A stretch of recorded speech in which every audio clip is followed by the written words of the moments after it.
திரு ராஜமூர்த்தி அவர்கள் இபிசி தலைவர் அவர்கள் பேசுவார்கள். மேம்பாட்டு ஏற்றுமதி மேம்பாட்டை பற்றி பேசுவார்கள். அனைவருக்கும் இனிய காலை வணக்கம். And I'm very happy to welcome all the Japanese investors on the online forum. On behalf of Mahamadari Association and Export Promotion Center, we are happy to welcome you all, sir. And we are looking forward to your speech regarding how India and Japan can collaborate together and progress, because these two countries are the world's top 5 economy. India is in the third largest economy of the world and Japan is followed by India, I think. So both the countries have a great potential to collaborate with each other and we can develop together. And today we are also eager to hear your speech, sir. Welcome on behalf of Mahamadari once again. So இன்றைக்கி ரொம்ப ஷார்ட்டாக நான் முடிச்சுக்கலாம்னு நினைக்கிறேன். ஏன்னா நம்மளுடைய சிறப்பு விருந்தினர் and நம்மளுடைய ஜாப்பனீஸ் இன்வெஸ்டர்ஸ்லாம் இங்கே இருக்கிறாங்க. இந்தியாவுக்கும் ஜப்பானுக்கும் எப்போவுமே ஒரு நல்ல புரிந்துணர்வு உண்டு. நம்ம ரெண்டு பேருமே கலாச்சார ரீதியாக நெருங்கிய தொடர்புடைய மக்கள், இந்தியா அண்ட் ஜாப்பனீஸ் பீப்புள்.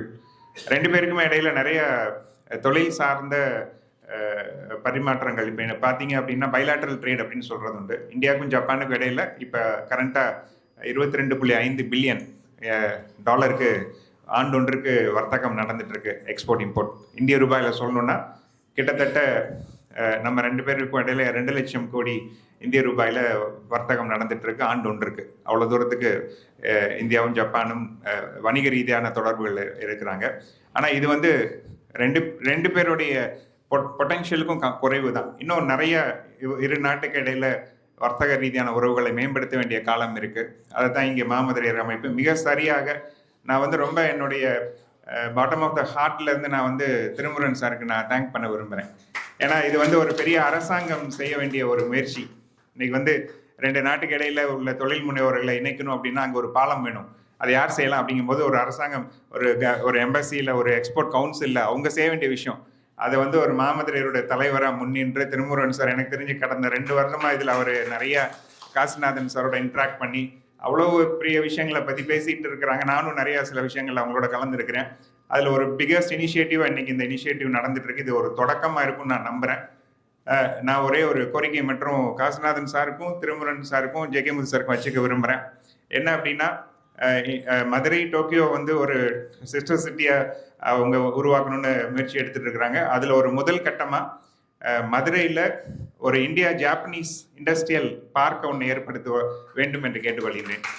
ஏன்னா இங்கே இருக்கிற நிறையா இண்டஸ்ட்ரி பீப்புள், இன்வெஸ்டர்ஸ் எல்லாரும் அங்கங்கே ஸ்கேட்டர்டாக பரவலாக அங்கங்கே அவங்கள இல்லாமல் இண்டோ ஜாப்பனீஸ் இண்டஸ்ட்ரியல் கிளஸ்டருங்கிற பேர்லேயே மதுரையில் ஒரு திட்டத்தை மாமதுரையர் முன்னெடுத்தா கண்டிப்பாக அரசாங்கம் அதுக்கு முழு ஒத்துழைப்பு கொடுப்பாங்கன்னு நினைக்கிறேன். அதுக்கான இடஒதுக்கீடை ஏற்படுத்தி கொடுத்து அதுக்குள்ளே இங்கே வரக்கூடிய நம்மளுடைய தொழில் நிறுவனங்களையும் ஜாப்பனீஸ், ஏன்னா அவங்க எல்லாம் ஒரே இடத்துல தங்களுடைய முதலீடு இருக்குது அப்படிங்கும் போது அவங்களுக்கும் அது ஒரு பெரிய வாய்ப்பாக இருக்கும். ஸோ அந்த மாதிரி ஒரு இண்டோ ஜாப்பனீஸ் இண்டஸ்ட்ரியல் பார்க் மதுரையில் உருவாகணும். அது ரெண்டு நாட்டுக்கு இடையில இன்னும் வர்த்தக உறவை ஏற்படுத்தும் அப்படின்னு இந்த நேரத்தில் நான் கேட்டுக்கிறேன்.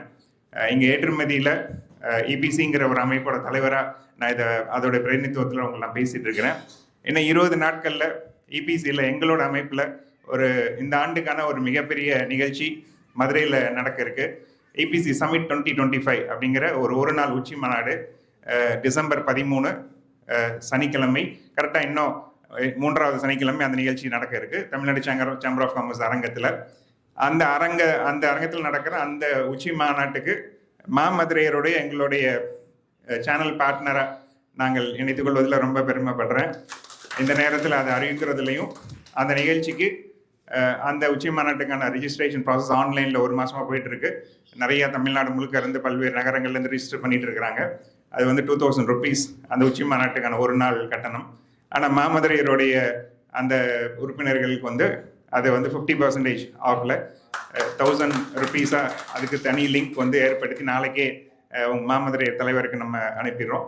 நீங்கள் எல்லாருமே அதில் கலந்துக்கணும். ஏன்னா இங்கே இருக்கிற நிறைய பேர் எக்ஸ்போர்ட் பற்றி நீங்கள் கேள்வி கேட்குறீங்க. அந்த உச்சி மாநாட்டில் 16 ஸ்பீக்கர்ஸ் பேச இருக்கிறாங்க. 2 நாட்டிலேருந்து அம்பாசிடர்ஸ், எம்பசிலேருந்து கவுன்சிலேட் ஜெனரல் வர்றாங்க. குறிப்பாக யூகே அப்படிங்கிற இந்தியாவுக்கும் யூகேக்கும் சமீபத்தில் புரிந்துணர்வு ஒப்பந்தம் போடப்பட்டது. நம்ம நாட்டிலேருந்து யூகேக்கு இனிமேல் நிறைய பொருட்கள் வரி இல்லாமல் அங்கே இறக்குமதி பண்ணலாம். மிகப்பெரிய வாய்ப்பு. அதை பற்றி இப்போ கூட அப்பேடாவோட ஒரு நிகழ்ச்சி நடத்தணும். அந்த நிகழ்ச்சியோட தொடர்பாக யூகேல இருக்கிற இந்தியன் கான்சுலேட் ஜெனரல் நம்மளோட அந்த நிகழ்ச்சியில் இணைந்து உரை நிகழ்த்திருக்கிறாங்க. இதில் முக்கியமான விஷயம் என்னென்னா, அவர் ஒரு தமிழர். அதனால் அவர் ரொம்ப அழகியாக தமிழில் எளிமையாக எப்படி இந்தியாவிலேருந்து யூகேக்கு உங்கள் பொருளை கொண்டு போகணும். இப்போ சார்லாம் வெஜிடபிள்ஸ் பற்றி நிறைய எக்ஸ்போர்ட் பண்ண நினைக்கிறாங்க, அங்கே மிகப்பெரிய வாய்ப்பு இருக்குங்கிறாங்க. அப்போ அதுக்கெல்லாம் என்ன வாய்ப்பு, அதுக்கு அங்கே இருக்கிற கான்சுலேட் ஜெனரல் எப்படி சப்போர்ட் பண்ணுவாங்க அப்படிங்கிறத பற்றி ரொம்ப அழகாக அவர் பேச இருக்கிறாரு. அது மாதிரி மியான்மர் நாட்டுடைய கான்சுலேட் ஜெனரல் பேச இருக்கிறாங்க. A2B என்று சொல்லக்கூடிய அடையார் ஆனந்தபவனுடைய MD திரு அனந்தகிருஷ்ணன் சார் அவர்கள் துவக்க நிகழ்த்த இருக்கிறாங்க. இது மாதிரி வந்து நிறைய ரிசோர்ஸ் பர்சன்ஸ், எக்ஸ்போர்ட்டில் இருக்கிற பெரிய பெரிய எக்ஸ்போர்ட்டர்ஸ், 16 ஸ்பீக்கர்ஸ். அது ஒரு உச்சி மாநாடு. எங்கள் அமைப்பில் மாதம் நிகழ்ச்சி நடந்துகிட்டே இருக்கும். இப்போ கூட தலைவர் சொன்ன மாதிரி இப்போ இந்த நேரத்தில் ஒரு நிகழ்ச்சி நடந்துட்டு இருக்கு ஈரோட்டில் எங்களோட இந்த சாப்டர் நிகழ்ச்சி இப்போ காலைல 10 to 1 நடக்குது. அதுக்கு நான் தான் அன்றைக்கி போக வேண்டிய கட்டம். தலைவர் சொன்ன மாதிரி தலைவர் இங்கே வரணும்னு கேட்டனால எங்கள் துணைத் தலைவரை நான் அனுப்பி விட்டேன். ஏன்னா இது மாமதுரையை பொறுத்த வரைக்கும் நானும் ஒரு அங்கம் தான், மாமதுரையில் நானும் எப்பவுமே இருக்கிறேன். அதனால் இந்த நிகழ்ச்சியை மிஸ் பண்ணக்கூடாது அப்படின்ட்டு இங்கே வந்து அது மாதிரி நிறையா நிகழ்ச்சி பீஸில் நடத்திட்டே இருந்தாலும் கூட இந்த உச்சி மாநாடு தான் எங்களுக்கு ரொம்ப முக்கியமான நிகழ்ச்சி. வருஷத்துக்கு ஒரு முறை நடக்கும் நிகழ்ச்சி. அதில் எல்லாருமே கலந்துக்கலாம், நான் மெம்பர்ஸும் கலந்துக்கலாம். பட் அவங்களுக்கு ரிஜிஸ்ட்ரேஷன் உண்டு. மெம்பராக இருக்கிறவங்களுக்கு ஃப்ரீ ப்ரோக்ராம் அது. ஸோ அந்த வகையில் அந்த உச்சி மாநாட்டில் மாமதுரையரையும் நான் இந்த நேரத்தில் அழைப்பதில் மிகுந்த மகிழ்ச்சி கூறுகிறேன். இந்த வாய்ப்புக்கு நன்றி கூறி விடைபெறுகிறேன். நன்றி, வணக்கம்.